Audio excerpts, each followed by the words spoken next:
now that Samus has officially morphballed her way out of the next year, 2, and maybe even 3 years of Switch releases, it's time to take to Twitter and see what you guys and girls think about this entire Metroid Prime 4 scrap and redo plan. What's going on, everybody? It's Zach from SwitchForce. Gabe is here, and we looked through a lot of your replies over on our Twitter page, twitter.com/theswitchforce, and y'all had a lot to say about Nintendo, about Samus, and about what you expect going forward.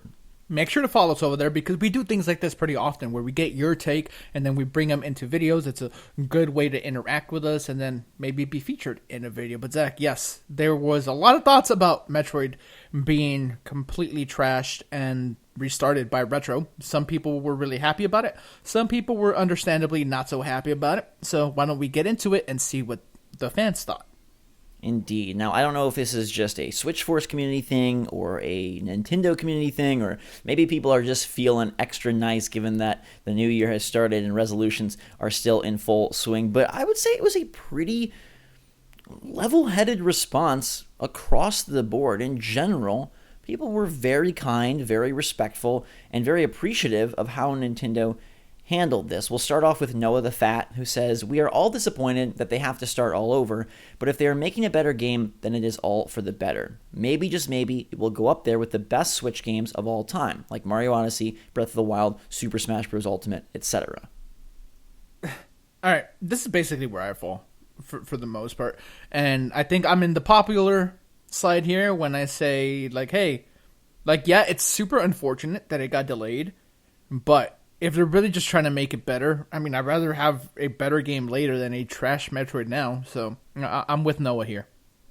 Indeed, and that seemed to be the most echoed sentiment of like, hey, we're really bummed, but if it's going to be better, it's hard to really complain about that. And if you look at what Nintendo has done with their tentpole franchises on Switch, they have all been really, really great. So if at the end of the day we get a phenomenal Metroid that can stand up next to these other guys, that's pretty impressive. I mean, obviously we have no clue what this game will end up being, but would you say there's a likelihood it can go toe-to-toe with Odyssey, Breath of the Wild, Smash Ultimate? Smash is the only one that's like an anomaly, really, just because that's a very, very unique game. I think it can go toe-to-toe with Odyssey and Breath of the Wild. Why not? If they can, up the scope somehow and yeah, whatever. That's what I was going to say. You're going to have to really like expand upon, or at least, iterate in some really creative way to give it that new, fresh flair that we, don't just expect from, the sequential next Metroid Prime. Yeah, I think they can do it. All right, this was a really, fun, backhanded, and kind of true comment. It comes from Gunslinger 1110. Would you rather have a good Metroid mainline game or Metroid 76? Plenty of Fallout 76 references across the replies. Huh. I mean, it's a weird game to make a connection with, just because I think it's the fact that they, over at Bethesda, tried to do something different, and maybe they were sure of it, but I feel like the fan reception is that it felt like a rushed or kind of just thrown together, schlocked together project instead of doing a true Fallout 5. Now, I don't think personally, hearing the developers and getting to see some of the process before release of what was going on, I think that they firmly believe that they were creating something new and in its own way spectacular. It didn't turn out to be that for most people, but the comparison of like, hey, that took this franchise and kind of turned it down a dark path for most of the fan base. It would be very disappointing if Metroid went that route. And we even, saw in some of the tweets from the Game Informer senior editor, Khan, over on Twitter, that like if this Metroid was bad, maybe there's not a whole lot of room for Samus after that. Yeah, the only confusing part about this comment here from Gunslinger is, I mean, Metroid Prime 4 was always a mainline game. Like, I don't know, like, where he's like, he's bringing in a Metroid 76 like hypothetical like thing where it's like completely different. I don't think it was ever going to be that, but I mean, yeah, I can kind of see what he's saying here. Yeah, I don't think it was either. Just more of like just it doesn't feel right. It doesn't feel like it's the series that or that you love, and hopefully we'll get it that way. All right, let's go to Rodriguez5450, who says, I was super bummed considering we won't be playing it anytime soon, but I highly respect Nintendo for making this decision and coming forth with that announcement. Most companies would not have done that. And this was something that I guess I just brushed over when the news first broke. Like, they came out and made a video and spoke directly to the fans and thoroughly explained themselves, apologized, and made it a very transparent ordeal, which it is kind of remarkable because that's not how most of these things are handled. Yes, occasionally they'll like write a letter on their game page, and say they're working to make it the best possible for fans, but this was done with a level of like mutual respect that I thought was pretty unique. Yeah, I absolutely agree. I mean, not to throw other companies under the bus, but Crackdown, that game got delayed an awful lot. That game must have changed in development drastically. Microsoft never came out, or nobody ever came out and said, "Oh, hey guys, we really want you to have the best Crackdown possible. You're going to need to wait." Like, they just kind of went silent. There's a lot of other games that have just been canceled. The Agent is one that I think of just because many E3s ago that had huge buzz and it was supposed to be this big cool thing and then just disappeared completely. I think there was a scenario where Nintendo just doesn't even mention anything, and they're like, "Oh, we'll share more Metroid when it's time," and then we just never hear about it for a couple of years. They could have brushed it off. Even Zelda got remade at one point for Breath of the Wild. This wasn't the original Zelda that we were going to have on, the late Wii U / early Switch lifecycle that ended up happening. So yes, I do applaud Nintendo for what they did here. It was a very short video, but I felt that the video was very heartfelt, and at least to me, and I don't know if this is just me reading a little too much into it, I think it was hard for him to make that video. I legit think Nintendo cares so much that it was difficult for him to record that, because I think they're really disappointed over there. Yeah, I think so too. And there is all the debate and discussion about why now, what has to do with the timing. We'll touch on that in a little bit. But first, 8 of Hearts 112590 says, Nintendo does not owe us anything. However, I feel if the Prime trilogy is complete and ready for release, it would have been smart / kind to release it along with this announcement. Better yet, at a budget price like $50 Canadian. Hey, sorry, but you can grab the trilogy now.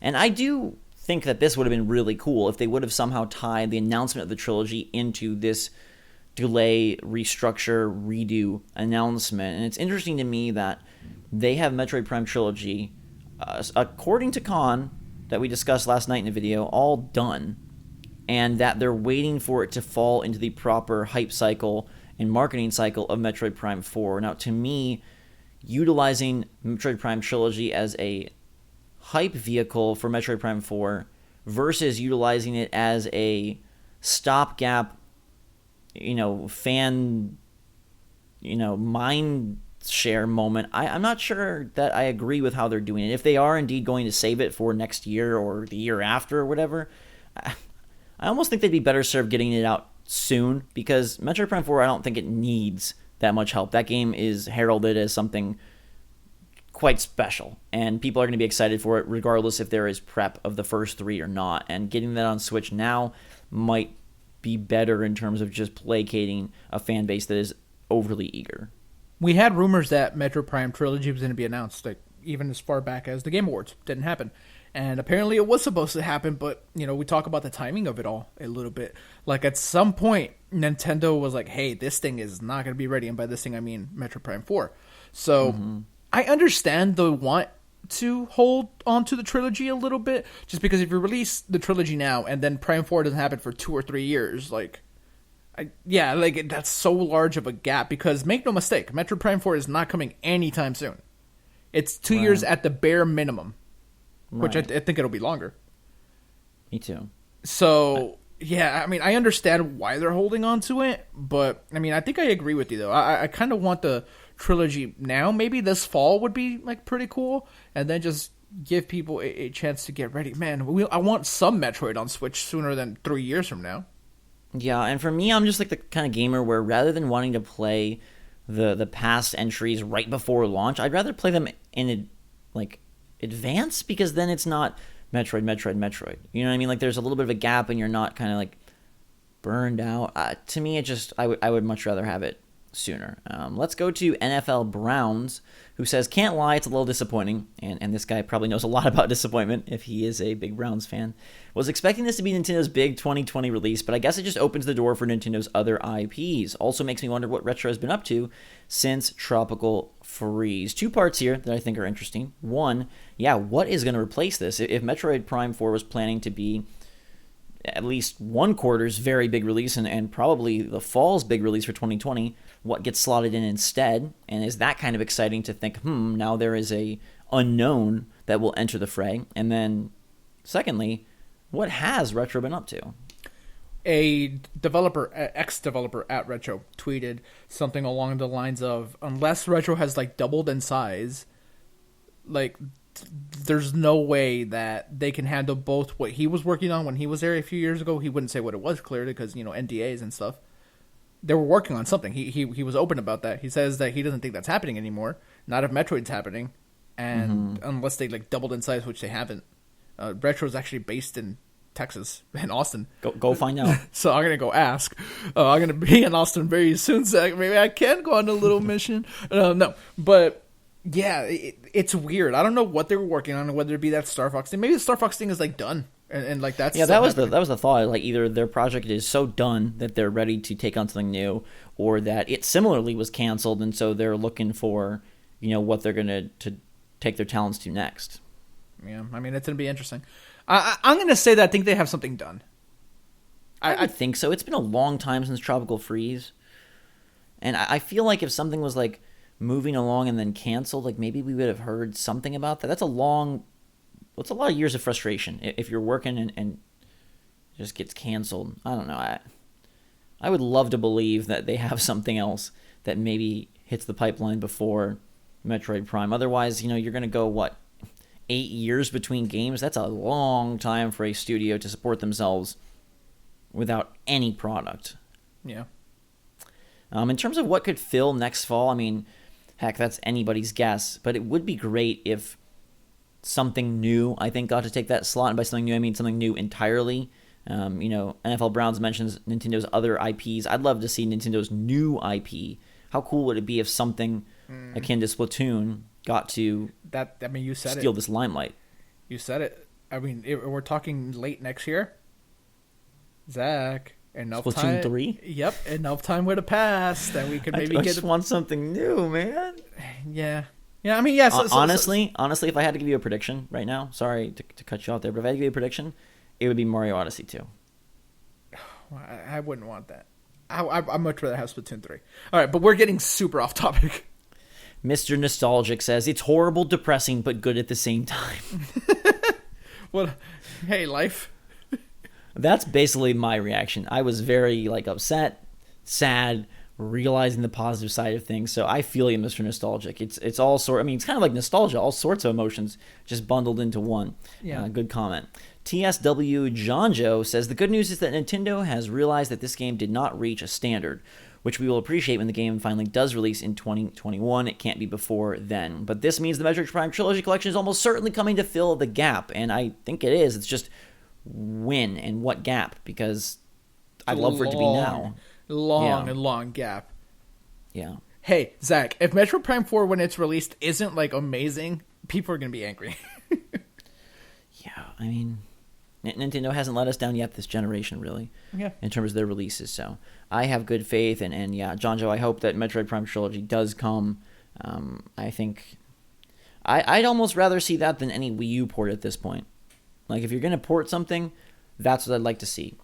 There is a potential conspiracy theory, and I don't know that there's any validity to this. This is just me spitballing. But what if there was a Direct that had to get redone because Metroid Prime 4, this whole debacle, and the reason it had to get redone is because they are going to expedite their Metroid Prime Trilogy plans, and rather than it being delayed to better fit into Metroid Prime 4's launch window, it instead is going to be expedited to come out even sooner. But yeah, I mean that is a conspiracy theory. Though I want to ask you this on the topic of the remake: do you think it's a substantial HD port job?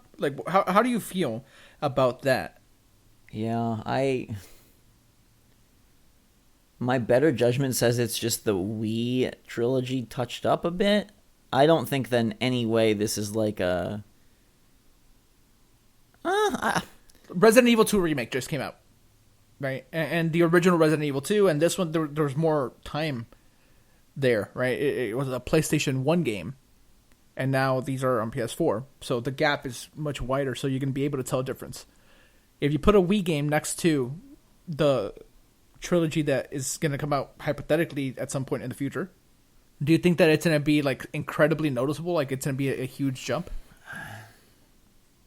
I feel like we see what Nintendo does in Wind Waker HD and Twilight Princess HD when they, jazz up a game for a new generation. So I think that is your best guess. But again, these games were already touched up once, rebundled once. So how much more effort do you put into this? I'm not sure.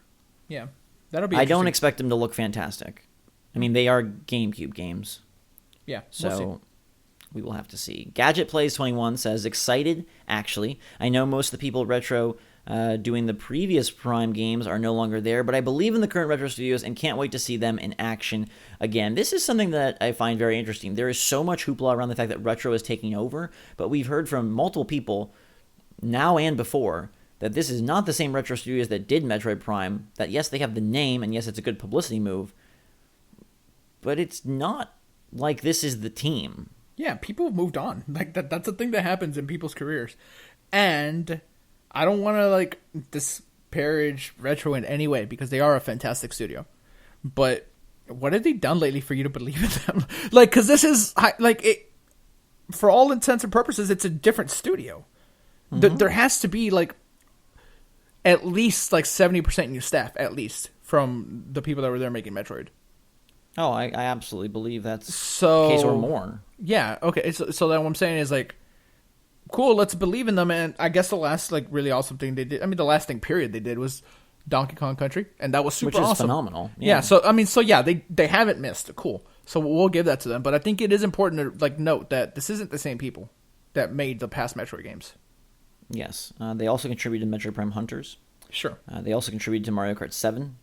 So they have some handheld experience, and maybe it is just serendipitous that they are the original makers of Metroid Prime. They have the name, they have the relationship, they've done handheld, they've done console, they have extreme familiarity with Nintendo, obviously. If they've been with Nintendo and done their great work for the entirety of their existence.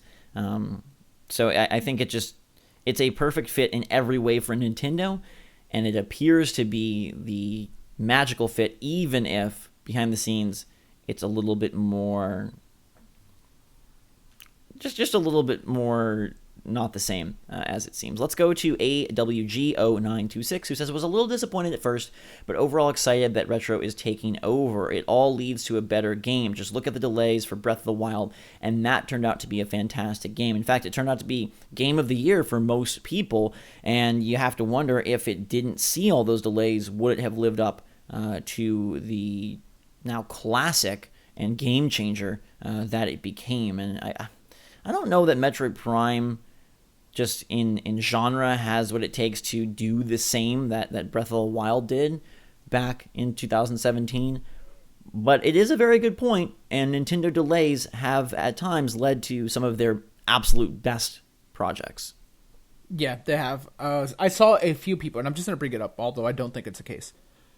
They started to wonder, hey, would this be a cross-platform game the way Breath of the Wild was, where it's on Switch and whatever's next? Nintendo is adamant that they are not working on anything for the future. So, yeah, I just thought that was a point to bring up with Breath of the Wild as well. Yeah.